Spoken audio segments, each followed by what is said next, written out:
dengan adanya tuition ni.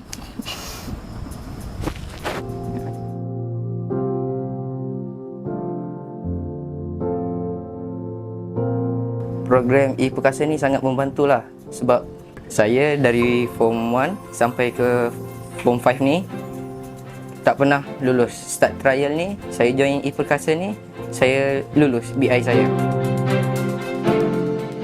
Dengan apa yang dibagi peranti ni, saya dapat masuk kelas online, dapat meringankan kos ibu bapa sebab kelas ni online secara percuma je. Sekarang tuition ni kan mahal. Dengan adanya tuition ni,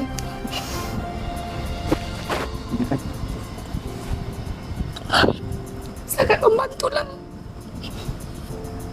Kita pun ialah parent kan, jimat. Nampak perubahan tu pun nampaklah. Daripada orang pergi kadang lepak apa kan, ni ada sudah tuition ni, membantulah.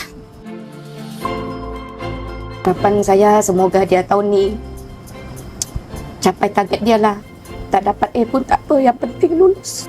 Harapan bagi saya sebenarnya tinggi, tapi saya tak memaksa. Sekadar hanya lulus pelajaran dia adalah mencukupi. Sebab apa?